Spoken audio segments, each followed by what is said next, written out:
Juan Carlos Varo ya se encuentra con nosotros en el plató, con él vamos a hablar de la problemática que tienen ahora mismo los profesores, las personas que se dedican a la educación, y lo presento como secretario de Enseñanza de UGT. Gracias por acompañarnos y buenas tardes. Buenas tardes, Amparo. Gracias a vosotros por invitarme.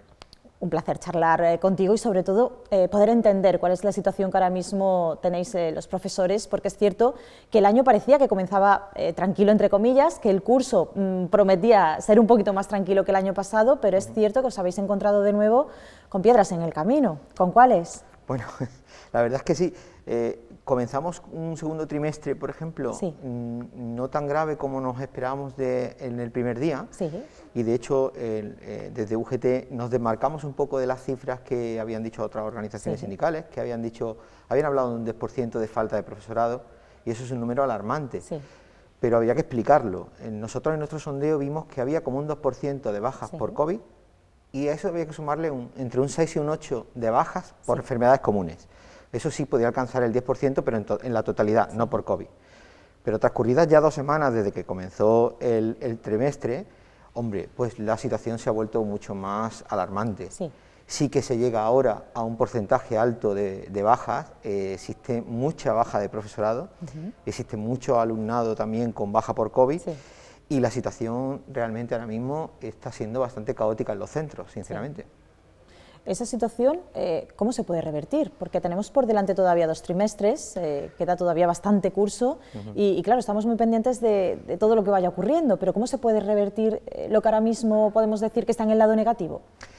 Nosotros siempre hemos apostado y creemos que la solución a esta situación pasa por bajar la ratio.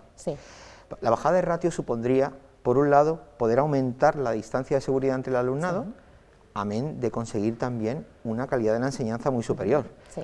Pero bueno, eso pasa por la contratación de más profesorado, es decir, sería una cuestión de que la Junta de Andalucía apostase por la educación y la entendiese como una inversión y no como un gasto, que es como actualmente lo hace.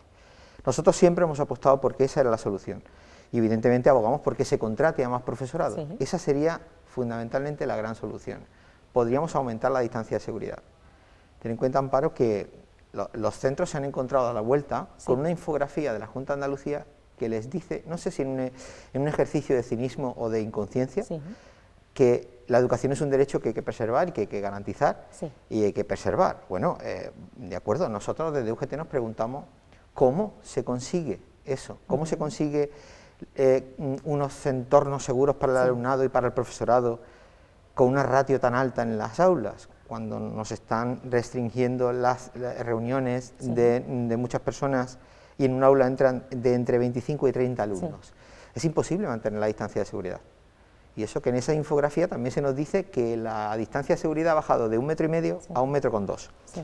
Sigue siendo inviable mantener una distancia de seguridad en un aula. Si no bajamos la ratio, y para eso evidentemente habrá que tener más profesores por aula, por centro, que podamos dividir a esos alumnos en diferentes aulas y podamos guardar esa distancia de seguridad, hasta que no llegue ese momento y se haga una apuesta real por la educación, no vamos a conseguirlo.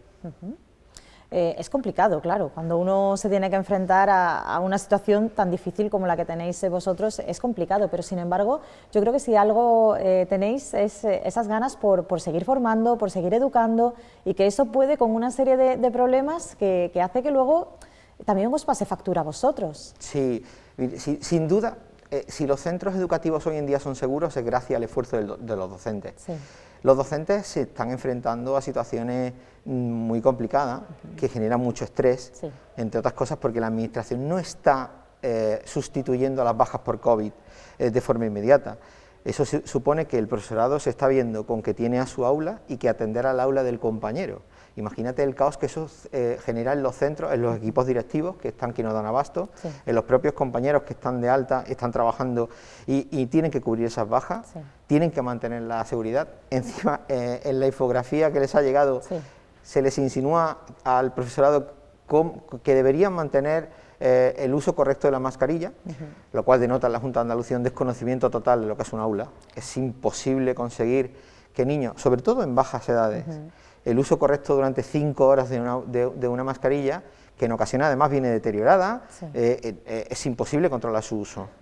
Y estamos hablando de un material que, por cierto, no proporciona tampoco la Junta de Andalucía. La Junta de Andalucía proporciona material de mascarillas quirúrgicas, que no son las adecuadas. La FP2, que son las que deberían tener, se las tiene que comprar el profesorado. Entonces, bueno, si nos comparamos continuamente, nos gusta mucho compararnos con Finlandia, sistemas educativos de ese tipo, no hay que llegar, comparémonos con, por ejemplo, con países más remotos, como República Checa. En la República Checa, a los profesores se les dota de un test los lunes y los viernes. Se les dota de mascarillas reglamentarias. Bueno, ahí tenemos un sistema que por lo menos funciona para paliar el número de contagios y mantener un control de la situación y conseguir unos centros seguros, cosa que ahora desde la administración no se está haciendo. Entonces, el profesorado no tiene acceso a test, si quieres un test te lo tienes que comprar en la farmacia y es voluntario.